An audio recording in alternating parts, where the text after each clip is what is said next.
สบายดีซุมเจ้าพี่น้องๆว่าฝั่งลาวฝั่งไทยมากินข้าวน้ำอิหลาตินาสาวลาวเด้อหลังจากห่างหายจากการเฮ็ดคลิปส่วนกินข้าวโดนแล้วมื้อนี้ประเดิมคลิปแรกเนี่ยให้กันสิโทอิหลาตุยขึ้นแม่นอิหลาตุยขึ้นเนาะน้ำหนักอยู่ที่ตอนนี้นะ50โลแล้วโอ้ยตุยอึ้งลึงแฮงเฮาก็เลยสิมากินผักอันนี้ผักนอกเด้อเด้ๆๆๆที่สิเอาเฮาใบให้เบิ่งนี่ข้างนอกนี่ผักอันนี้อยู่ลาวเอิ้นผักนอก กินกับนี่แจ่วปลาดุกนาตำใส่บะเขือแล้วก็มีผักหอม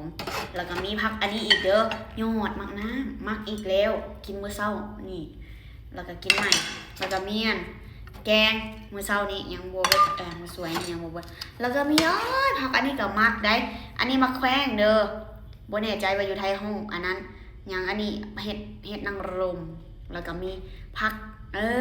ผัก ผักกาดมาเดี๋ยวมากินน้ำกันเนาะประเริ่มด้วยอันนี้เลยมันกับเจียวปลาดุกนานี่แซ่บอันนี้นะจะบอกว่าแซ่บเด้อมานี่ประเริ่มนี่จ้ามคุยกินเลยนะ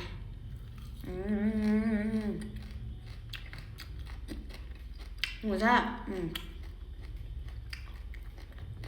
มาแค่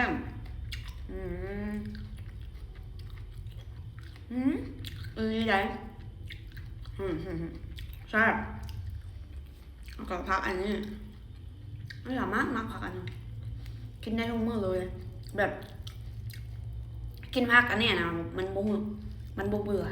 เจ้าแบบกินได้ตลอดกินแบบมากกับคนมาก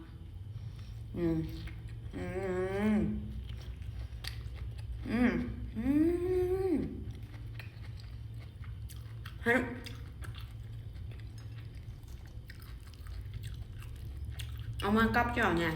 มากินน้ำกันเด้อกินผ่านโทรศัพท์เลิศแล้วก็พักกัดซ้อมพักกัดยังวะ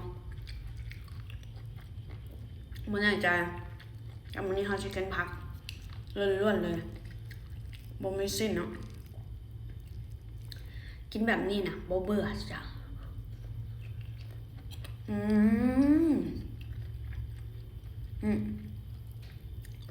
ขึ้นได้ของนี่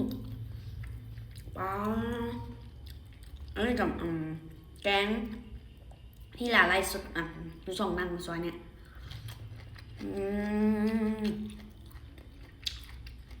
มันเป็นต้นในปัจจุบันอันนี้จะมากก็หน่อยก็แบบมะแข้งมะแข้งแต่ว่าอยู่ฝั่งไทยมายังกับบ่ฮู้ไทยว่ามายังซุ่มอีหลากกินอยู่เนี่ยอีหยังแล้วก็ภาษาไทยเป็นอีหยังแล้วก็คอมเมนต์บอกอีหลายเด้อกินนำกันเด้อ